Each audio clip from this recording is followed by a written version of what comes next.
Mesdames et messieurs, bonsoir. La démocratie et le développement sont inséparables. Inutile d'essayer de les opposer selon le célèbre enseignant de droit public sénégalais Babacar Kanté, substance de la conférence publique donnée à Cotonou ce lundi par l'éminent juriste et ancien vice-président du Conseil constitutionnel de son pays. Il a été invité pour sa discussion par l'Académie nationale des sciences, arts et lettres du Bénin. Les détails dans un instant. Et pendant ce temps, les acteurs de performance des ministères sectoriels étaient en atelier de formation sur la gestion budgétaire en mode programme. Les travaux sont ouverts ce mardi au Palais des Congrès de Cotonou. 2 jours durant, les participants vont recevoir les rudiments nécessaires pour mieux faire face aux exigences de l'élaboration d'un budget en mode programme. Nous parlerons également dans ce journal du programme d'assainissement pluvial des villes secondaires qui sera bientôt une réalité au Bénin. Le gouvernement béninois et la Banque africaine de développement viennent de lancer ce programme qui va impacter les villes d'Abomey, Boïcon, Porto Novo et Ouida. Un projet qui a pour objectif d'atténuer les effets pervers des inondations et leurs impacts dans les différentes villes citées. Voilà pour les titres, mesdames et messieurs. À nouveau, bonsoir. La démocratie et le développement sont inséparables. Inutile donc d'essayer de les opposer selon le célèbre enseignant de droit public sénégalais Babacar Kanté, substance de la conférence publique donnée à Cotonou ce lundi par l'éminent juriste et ancien vice-président du Conseil constitutionnel de son pays. Il a été invité pour cette discussion au Palais des Congrès de Cotonou par l'Académie nationale des sciences, arts et lettres du Bénin. Voici le compte rendu de William Klika. Est-ce que c'est la démocratie qui conditionne le développement ou alors, à l'inverse, c'est le développement qui conditionne la démocratie? Maître de la matière, comme dans un cours magistral, professeur Babacar Kanté appréhende les deux notions en clarifiant les concepts. Il y va avec le syllogisme reconnu à sa science, en focalisant sa réflexion sur la corrélation entre les deux mots-clés du thème « démocratie » développement. La démocratie est devenue une notion adjectivée. On parle de démocratie électorale, on parle de démocratie économique, on parle de démocratie locale, on parle de démocratie participative. Donc le mot de démocratie déjà est affecté d'adjectifs qualificatifs du développement. Mais aujourd'hui, quand on regarde le développement, on se pose la question de savoir de quel développement on parle. Est-ce que nous parlons du développement humain, tel que le programme des Nations Unies pour le développement a introduit l'indice de développement humain? Est-ce qu'on parle du développement local, tel qu'on en parle quand on fait la promotion de la décentralisation? Est-ce que, pour être moderne, on parle du développement durable, comme on le fait aujourd'hui? Les deux notions s'interpénètrent, explique amplement le professeur titulaire de droit public. La communication d'une trentaine de minutes s'illustre d'exemples d'États ayant fait l'option de reléguer les valeurs démocratiques au second rang après le développement et vice-versa. Loin de laisser entendre que la démocratie prime sur le développement ou l'inverse, l'ancien juge constitutionnel sénégalais dissipe l'amalgame. Aucune société ne peut s'émanciper aujourd'hui sans le moindre respect de la dignité humaine et le minimum de justice sociale. L'être humain étant au départ et à la fin de tous les processus, que ce soit la démocratie, que ce soit le développement, ce schéma idéal veut qu'il y ait une alliance entre les deux, une association entre les deux, une association où il y a une réciprocité entre les deux. Mais on ne peut pas se contenter de cette théorie, de l'idéal, on n'est pas dans un monde idéal, en essayant de regarder ce que j'appelle la réalité, de façon empirique, notre environnement, on se rend compte tout de même qu'il y a tout de même une espèce de priorité nécessaire de l'un par rapport à l'autre, en fonction du contexte. L'élite intellectuelle de l'Académie nationale des sciences, arts et lettres du Bénin, venue à l'abreuvoir de cette communication de professeur Kanté, et les autres participants ont démontré un intérêt fécond aux échanges. Les contributions ont enrichi les réflexions, accentuées pour la plupart sur le modèle approprié aux États africains. Et pendant ce temps, les acteurs de performance des ministères sectoriels étaient en atelier de formation sur la gestion budgétaire en mode programme.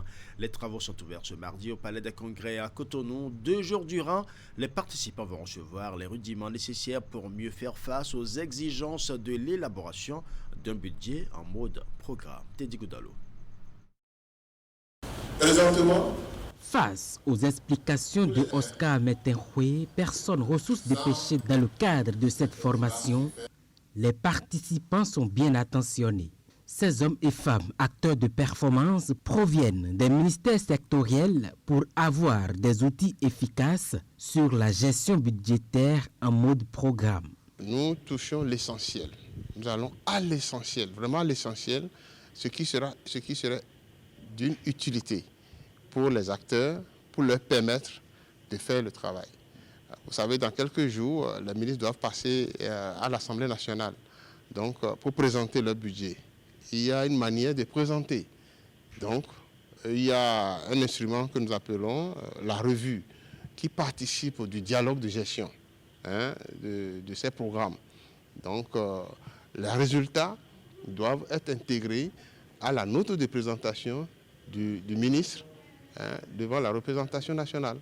Donc, il faudra partager la technique, la manière de faire avec les acteurs pour leur permettre de pouvoir donner des résultats quand même probants. Deux communications majeures font objet d'échanges entre formateurs et participants. La préparation budgétaire en mode programme et par ailleurs l'exécution budgétaire en mode programme, une initiative du ministère de l'Économie et des Finances. Je voudrais vous dire que cette formation sera faite, c'est un engagement, on le fera 2 fois chaque année.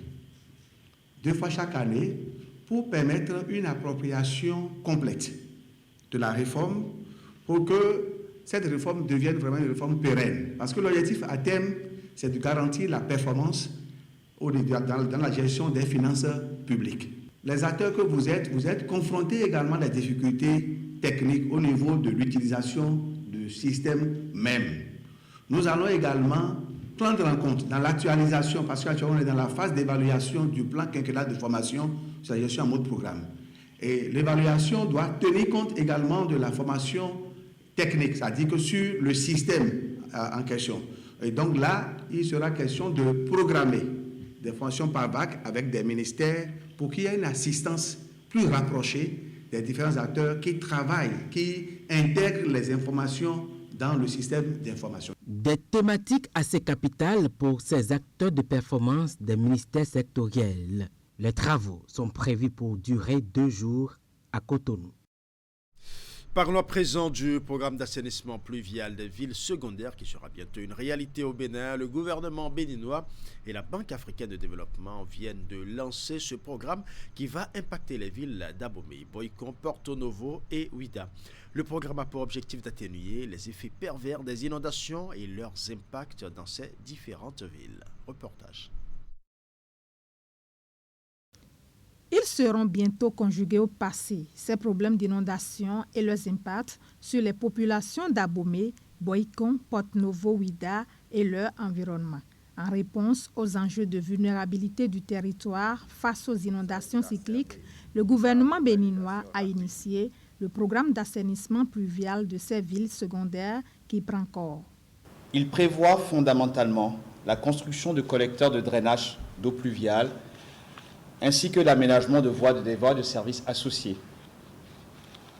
De façon plus concrète, ce programme verra la construction de 43 km de collecteurs primaires et secondaires et de 31 km de voiries bitumées ou pavées.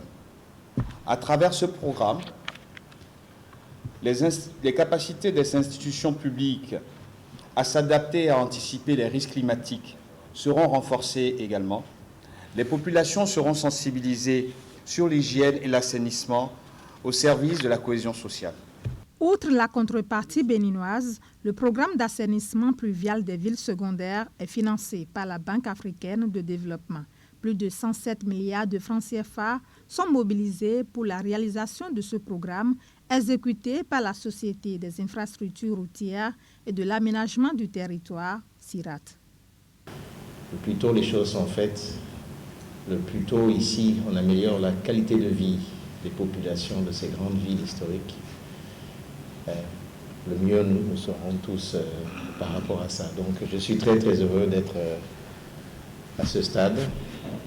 Notez que c'est vraiment le Bénin qui a permis à ce que la Banque africaine puisse faire ce qu'elle fait aujourd'hui. Donc c'est une invitation à continuer sur cette dynamique afin que toutes les attentes de population soient le plus tôt réalisées. L'enjeu du gouvernement de la République du Bénin est de parvenir à un aménagement équilibré dans une gouvernance transparente du territoire. Fort de l'impact de ce programme sur nos populations, je renouvelle la volonté du ministre du Cadre de Vie et des Transports chargé du développement durable et celle de tous les acteurs à veiller à la bonne gestion de l'atteinte des objectifs fixés par ce programme. À travers ce programme d'assainissement pluvial des villes secondaires, Abomey, Boycon, Porto-Novo et Ouidah vont également bénéficier de la construction de modules de classe, de clôtures d'écoles, de blocs sanitaires modernes, de logements pour sages-femmes et d'autres centres publics. Autant d'infrastructures socio-communautaires qui vont améliorer la qualité de vie des populations de ces villes bénéficiaires. Vous le savez déjà, le navire médical chinois Arche de la Paix est à Cotonou depuis jeudi dernier dans le cadre d'une mission d'aide sanitaire aux populations béninoises. Et pendant que certains se font consulter sur le navire, des équipes médicales sont également déployées sur le terrain pour rapprocher les soins des populations. Après Porto-Novo samedi dernier, c'est l'université d'Abomey-Calavi qui a accueilli ce lundi l'équipe médicale chinoise, une opération fortement appréciée par les patients. Suivant. Le campus d'Abomey-Calavi accueille la mission médicale chinoise du navire Arche de la Paix. Ensemble, étudiants, enseignants et le personnel de l'administration universitaire se font consulter gratuitement. Chaque patient expose les maux dont il souffre avant de se faire ausculter. Il y a eu un examen sommaire qui a découvert une certaine infection sur mes yeux qui existait, que je connaissais. Donc je crois que ce qui se fait, c'est bien fait. Qu'une mission comme ça se déplace pour venir dans notre pays, pour voir les malades béninois, pour pouvoir consulter les béninois, pour moi c'est une très bonne chose. Et je crois qu'on doit pouvoir renforcer ça et élargir ça à d'autres domaines pour que la coopération puisse vraiment être fructueuse. Bon, ça a été bien, bien rapide. Bien rapide, j'ai aimé, oui.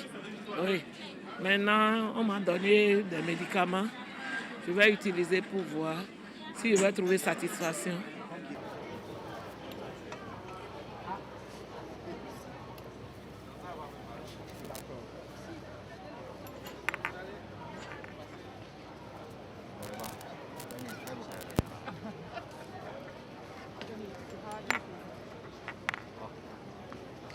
Je suis venu, moi j'ai posé le problème ophtalmologique et ils m'ont consulté.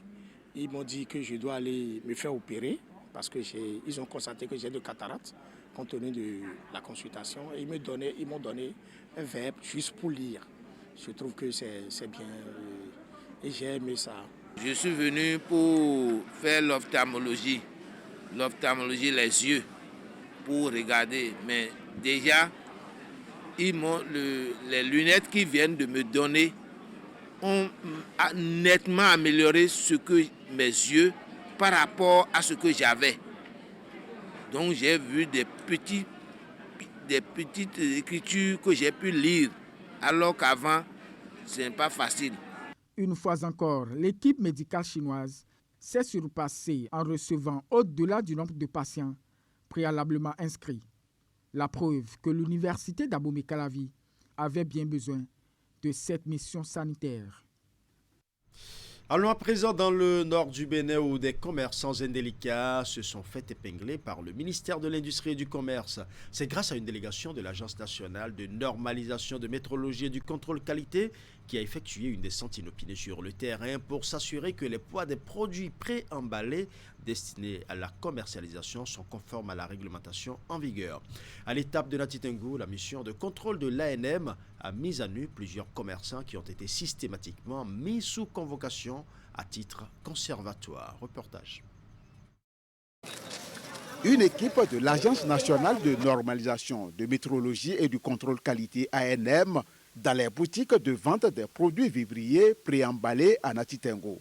Conformément à sa mission de contrôle du poids net des produits préemballés sur toute l'étendue du territoire national, l'équipe à charge du contrôle qualité a procédé à la vérification des poids des produits emballés, histoire de s'assurer que les quantités inscrites sur les emballages des sacs de riz, de sucre, de sel et de farine de blé sont conformes avant leur vente aux consommateurs. Nous sommes venus contrôler le contenu net des préemballés qui concernent les produits comme le riz, les sacs de sucre, les sacs de blé, le sel et d'autres produits qui sont préemballés en général. Et le contrôle a été effectué dans les communes de Bassila, de Djougou et aujourd'hui à Natitengu. Sur le terrain, certains commerçants sont respectueux des normes pendant que d'autres, les plus indélicats d'ailleurs, continuent de fouler aux pieds la réglementation en vigueur. Actuellement, nous sommes en train de passer les boutiques de la ville de Natitengu et dans le contrôle, on a pu constater qu'il y a certaines boutiques qui ne respectent pas les normes et des convocations ont été adressées à ces opérateurs pour se présenter aux autorités compétentes. Au-delà du contrôle des poids nets des produits préemballés, l'équipe du ministère de l'Industrie et du Commerce a également procédé à la vérification de la qualité des produits proposés à la clientèle. Une démarche très appréciée aussi bien par la direction départementale de l'Industrie et du Commerce à Takora que par certains consommateurs.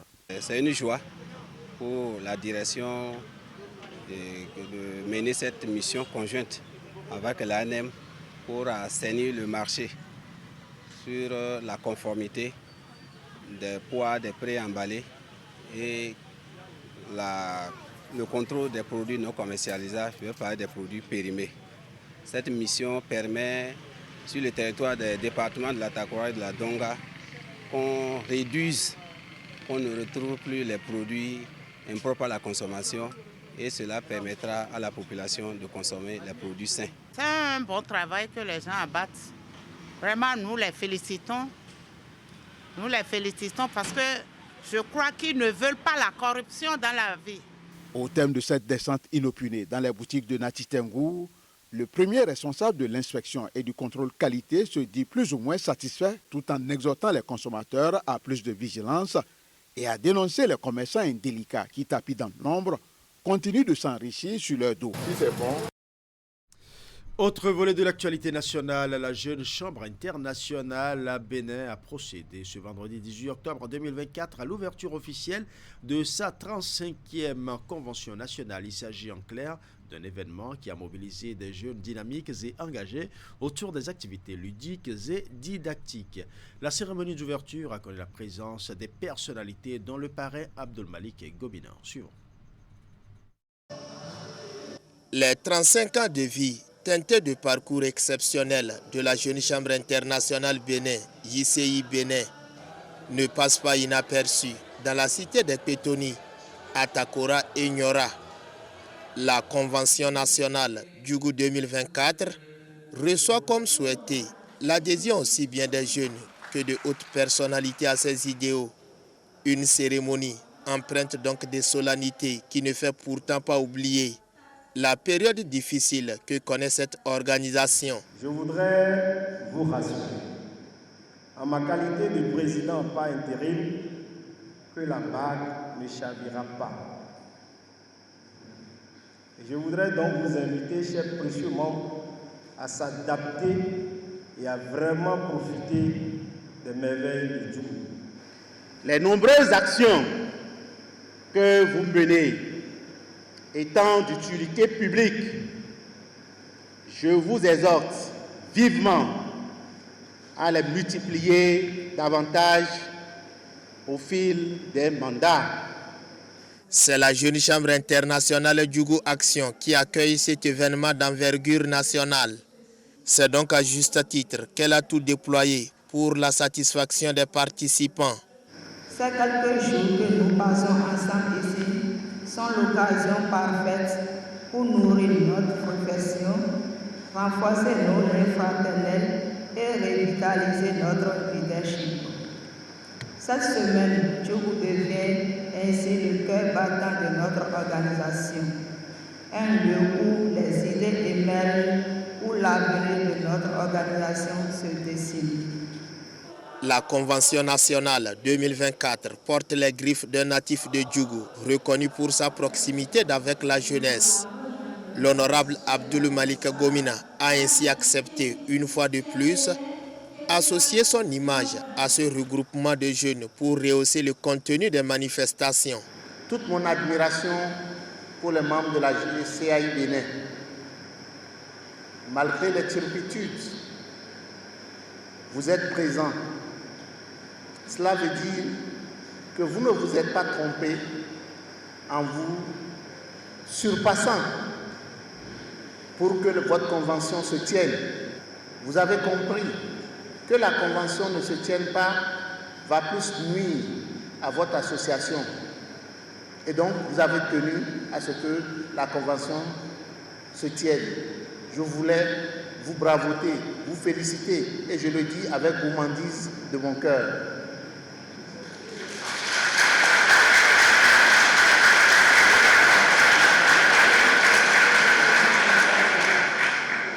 Je peux vous faire une confidence. La 5e convention, contrairement à ce que vous pensez, c'est la convention de la maturité, car elle permet à la jeune chambre de voir les différentes failles qu'il y a dans son organisation et de mieux s'organiser pour l'avenir. Donc,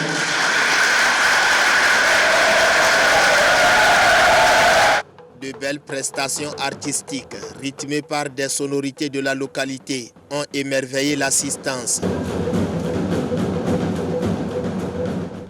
Et toujours parlant de la JCI Bénin, au lendemain de la cérémonie de lancement de ces activités, une soirée de gala a été organisée au stade Omnisport de Djougou, une rencontre qui a mobilisé plus de 500 jeunes. Nous allons suivre. Une soirée de gala en l'honneur des 35 ans d'existence de la Jeune Chambre internationale Bénin, JCI Bénin. C'est l'une des activités inscrites dans l'agenda des manifestations entrant dans le cadre de la 35e Convention nationale de cette organisation qui met en œuvre des initiatives novatrices. 35 années d'impact au service de notre communauté. Ce sont des changements positifs créés. Et nous sommes persuadés que les défis de votre localité, vous les ressentez de fort belle manière de par la formulation de vos projets ambitieux. La JCI Bénin a réussi l'exploit d'une organisation qui n'était pas gagnée d'avance. Grâce au dévouement et à l'implication des membres du comité d'organisation, les participants ont pu passer des moments agréables et mémorables. Que cette célébration soit l'occasion pour nous de renforcer les liens qui nous unissent et d'asseoir une nouvelle base de notre organisation. Ensemble, nous avons prouvé qu'en étant inspirés par la qualité, nous pouvons laisser de belles empreintes. La JCI Bénin reste une grande famille et je suis persuadée que l'énergie positive de cette célébration continuera à résonner dans nos esprits et dans nos actions à venir. L'honorable Abdoul Malik Gomina, dont la vision et les actions en faveur de la promotion et de l'épanouissement de la jeunesse ne sont plus à prouver, a parrainé cet événement. J'ai aimé tout ce qui s'est passé ces derniers jours. Et je veux dire aux uns et aux autres que lorsqu'on vous confie des responsabilités, vous devez vous attendre à ce qu'on vous demande des comptes à la hauteur de la confiance placée en vous. Et donc, quelle que soit la hauteur de cette demande, prenez cela comme le reflet de la confiance que les gens ont portée en vous. Et donc, même s'il y a des bisbilles, acceptez de vous remettre en cause pour que demain, tous ensemble, comme le président a eu le dire, que les membres de la JCI que vous êtes, vous repartez la main dans la main pour des victoires et des combats encore plus grands. Nous vous remercions pour la confiance que vous avez placée à la cité des Diarra, des Pétoni, Atakora, Nyora. Tout n'a certainement pas été parfait, mais retenez que nous vous avons accueillis avec le cœur, et c'est ce qui compte. Cher honorable, vous êtes une référence pour la jeunesse béninoise. Vos précieux mots hier à la cérémonie d'ouverture nous ont donné d'espoir et nous ont permis de nous rendre compte de l'évidence que nous sommes à la maturité. La célébration des noces de rubis, qui a connu un succès retentissant grâce au leadership du parrain, est solennellement actée par cette coupure de gâteau. Merci aux agents protocole de nos... Nous parlerons à présent des reconnaissances du monde aux enseignants. L'événement a mobilisé l'attention le 5 octobre dernier. Les manifestations différées ont eu lieu à Savet le week-end écoulé. Acteurs à divers niveaux du secteur de l'éducation ont rendu hommage à ces hommes et femmes qui chaque jour consentent d'énormes sacrifices pour enseigner aux enfants. L'occasion a aussi été celle saisie pour remettre des lettres de félicitations à plusieurs de ces enseignants ainsi que certains établissements qui se sont fait illustrer de par leurs résultats au terme de l'année écoulée. Le ministre est aussi revenu sur les efforts du gouvernement pour améliorer leurs conditions de vie et de travail. Les détails dans ce reportage signé Imet Hélène Amousso. En plus d'enseigner, leur rôle consiste aussi à aider les élèves à acquérir les compétences nécessaires pour, entre autres, analyser, développer une pensée créative, communiquer et travailler en équipe. Qu'ils soient de la maternelle, du primaire, secondaire ou du supérieur, les enseignants sont célébrés le 5 octobre de chaque année. Les festivités rappellent l'importance de garantir un enseignement de qualité à tous, tout en mettant en exergue les défis auxquels sont confrontés les enseignants, mais surtout reconnaître leur contribution à l'éducation et au développement du pays. En cette journée de célébration, nous tenons à exprimer notre profonde gratitude et notre admiration envers vos vaillants enseignants de la maternelle jusqu'au supérieur. À Savet, pour cette 31e édition de la journée des enseignants, ce fut une forte mobilisation. Autorités ministérielles des 3 ordres de l'enseignement, acteurs à divers niveaux du secteur éducatif, les heureux du jour et autres, personne n'a manqué le rendez-vous. Différées de quelques jours, ces manifestations ont été l'occasion de reconnaître les efforts de l'exécutif pour transformer le système éducatif béninois. Saluant les progrès réalisés, dans les interventions, les doléances ont aussi été formulées. Leur prise en compte, selon plusieurs, s'avère indispensable pour faire davantage rayonner le secteur. Le reversement des enseignants dits AME en ACDPE, la prise en compte des 4 années dans la carrière des ACDPE, promotion 2014-2016, la régularisation de la situation administrative et financière des 305 enseignants réintégrés dans la fonction publique, le recrutement de nouveaux enseignants pour le supérieur, la construction des infrastructures. Pour la célébration cette année, le thème retenu au plan national est intitulé « Prendre en compte la voix de l'enseignant, c'est œuvrer pour le développement de la société ». Les festivités ont également connu la distinction de nombreux enseignants et établissements. Les premiers pour leur détermination au travail, le soin accordé pour le suivi des apprenants et leur contribution à la promotion de la qualité de l'éducation. Les deuxièmes pour les résultats obtenus à l'issue des examens de l'année dernière. Je voudrais nous exhorter à toujours privilégier ce cadre de concertation, ce partenariat harmonieux que nous entretenons depuis un moment. Nous sommes tous conscients des difficultés que rencontre notre système éducatif et qui rendent la tâche encore plus ardue, malgré les efforts inlassables soutenus de l'ensemble des acteurs. Et face à tous ces défis, les autorités actuelles ont adopté un programme spécifique d'action de réforme pour tout le secteur éducatif. Entre reconnaissance, réflexion, exhortation puis prise d'engagement, la commémoration de la 31e édition de la Journée des enseignants s'est achevée dans une ambiance conviviale. Cérémonie d'inauguration de toilettes agroécologiques dans la commune de Savalou. L'infrastructure est le fruit de la collaboration entre l'Association pour le développement de Savalou ADCS et le Rotary Club Paris Avenir. Ces latrines à 5 cabines par endroit et 9 cabines pour d'autres sont implantées au profit des populations des localités de Kbataba, Tchéti et Laotan. Elles vont permettre de résoudre le problème de défécation à l'air libre qui se pose avec acuité dans la ville. Les détails.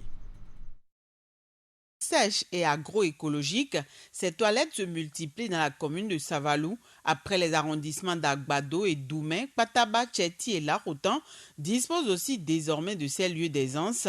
Les infrastructures ont été inaugurées au grand bonheur des populations ainsi que des usagers d'une école bénéficiaire. Nous sommes très émus de ce travail fait en faveur de toute la population de Tchéti en général et en particulier de vous, les élèves de l'EPP Arondé. Les toilettes agroécologiques que nous inaugurons aujourd'hui ne sont pas simplement des installations sanitaires. Elles représentent une véritable avancée dans notre lutte pour une meilleure hygiène et médicalisation de notre environnement. Fruit de la collaboration entre le Rotary Club Paris Avenir et l'Association de développement de la commune de Savalou ADCS, ces toilettes sont réalisées dans le cadre de la 3e phase d'un projet démarré il y a 3 ans. Comme les premières, elles seront gérées dans chacune des nouvelles localités bénéficiaires par un comité mis en place à cet effet. Le modèle de gestion a été retenu de commun accord avec le partenaire puis le conseil communal. C'est évidemment à vous également de maintenir ces toilettes propres pour que vous puissiez faire vos besoins confortablement, tranquillement, et n'ayez plus besoin d'aller en brousse. Au nom de cette population, au nom du conseil communal de Savalou, je veux rassurer les partenaires que nous ferons bon usage de cette infrastructure. Et l'entretien, comme vous avez toujours voulu, vous avez toujours souhaité, sera assuré. Le conseil communal prendra en main ses responsabilités pour ne pas échouer à cela. C'est des toilettes qui ne sont pas comme les autres. C'est des toilettes, quand vous allez dedans, vous faites ce que vous devez faire, pipi ou la grosse commission, et les deux sont séparés. Le pipi, comme la grosse commission, c'est des engrais biologiques.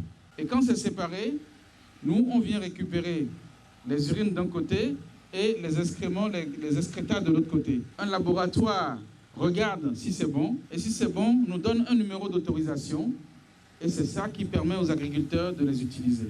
Impatients de voir ces joyaux construits dans les autres arrondissements de la ville, élus locaux et communaux ont joint leur voix à celle des populations pour exprimer leur gratitude. Tous ont promis jouer leur partition en vue d'une utilisation efficiente et durable des infrastructures. Satisfaits des avancées, les partenaires, quant à eux, ont réitéré leur engagement à poursuivre le projet afin que tous les arrondissements puissent disposer de ces toilettes à usage multiple. Le gouvernement du Bénin, à travers le ministère des Sports, conjointement avec le Fonds des Nations Unies pour la population et le Grand-Duché de Luxembourg, s'investissent fondamentalement dans l'autonomisation des jeunes grâce au projet Bootcamp Yes, une initiative qui consiste à aguerrir les jeunes pendant 5 jours dans le domaine de l'entrepreneuriat, des droits à la santé sexuelle et reproductive et sur les violences basées sur le genre. Accompagné du maire de la ville de Ouidah, le ministre a procédé au lancement de l'étape de l'Atlantique ce lundi 21 octobre 2024. Nous allons suivre. Cible essentielle pour le développement d'une nation. Ils sont plus d'une 50aine de jeunes à bénéficier du projet d'autonomisation et de résilience aux abus auxquels ils feront face. Affichant toujours son ambition d'œuvrer à la promotion de la jeunesse, le gouvernement, à travers le ministère des Sports, offre cette opportunité aux jeunes pour leur inculquer les notions de l'entrepreneuriat afin qu'ils soient utiles à leur communauté. Potentiel économique non négligeable dans la société, ces jeunes seront renforcés sur, entre autres, problématiques. Comment lancer son entreprise? Le parcours entrepreneurial, la mise en marché marketing, l'entrepreneuriat social et solidaire, l'analyse financière, le droit à la santé sexuelle et reproductive, la prévention et la lutte contre les violences basées sur le genre, la protection de l'environnement, la prévention et la gestion des conflits. L'originalité de ce projet, c'est de les autonomiser. Un jeune qui est autonome, une jeune fille qui est autonome, difficilement peut être une proie facile à un quelconque abus, d'où qu'il vienne. Partenaire privilégié du Bénin, le Fonds des Nations Unies pour la population et le Grand-Duché de Luxembourg s'engage à contribuer pleinement à la valorisation des jeunes à travers le projet YES. En investissant dans leur avenir, notamment dans leur santé, leur éducation et leur formation professionnelle, nous leur donnons les moyens de surmonter ces obstacles et de construire un avenir meilleur pour eux-mêmes, pour leur communauté, contribuant ainsi à leur propre épanouissement, mais aussi à la croissance économique durable de ce pays. La formation des jeunes sont des priorités que le Luxembourg et les autorités du Bénin veulent mettre en œuvre ensemble. Et ce qui m'a toujours beaucoup séduit dans le projet YES, c'est justement cette approche novatrice que le renforcement des droits sexuels et reproductifs des jeunes via une nouvelle porte d'entrée, via l'entrepreneuriat, via la digitalisation. Je trouve cela très intéressant et pour cela, je vais féliciter et remercier les autorités du Bénin. Les projets les plus pertinents seront centralisés et auront pour finalité un accompagnement financier et matériel. Après les étapes de la Takora, du Borgou et de l'Atlantique, celle de la Liborie sera lancée la semaine prochaine. 48 athlètes béninois iront défendre le drapeau national à l'édition 2024 des gymnasiades des moins de 18 ans qui s'ouvrent ce mercredi à Bahreïn et va se dérouler jusqu'au 31 octobre 2024.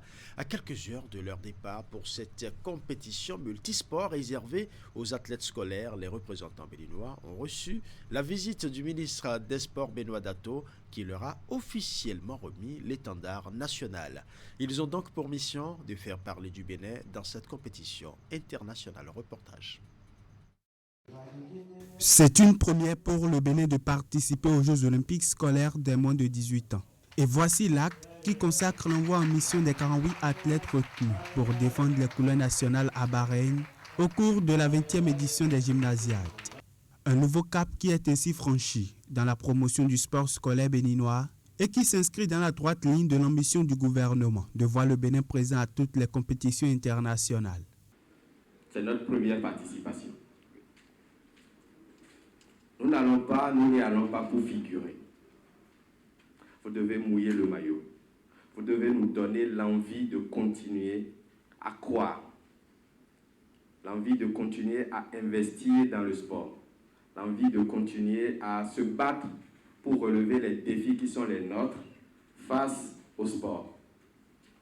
Sur les podiums, on doit pouvoir chanter à chaque fois l'hymne national du Bénin. Donnez tout. Ayez surtout un comportement exemplaire sur le camp. Montrez que vous venez d'un grand pays. Sur les différentes disciplines au cœur de cette compétition multisport, les 48 athlètes béninois sont inscrits dans les 4 disciplines les plus en vue au Bénin. Il s'agit du handball, du basketball 3 contre 3, du beach volley et de l'athlétisme. Mais notre ambition, c'est de pouvoir montrer à quel niveau nous sommes, parce que ça constitue pour nous un moment d'évaluation donc de programme que nous avons mis en œuvre depuis 2016 jusqu'à ce jour.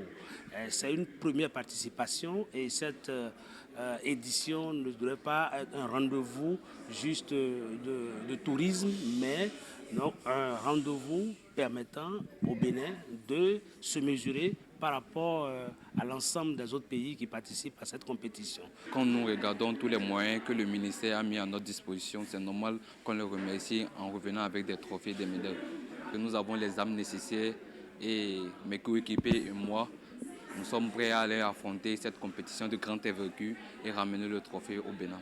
La mission assignée à ces athlètes est claire. Porter haut l'étendard du Bénin à ces Jeux olympiques scolaires du 23 au 31 octobre 2024 au Royaume de Bahreïn. Et ils en sont bien conscients. À noter que la délégation béninoise est composée de 48 athlètes, 8 coachs, 8 arbitres et 8 membres de l'encadrement officiel.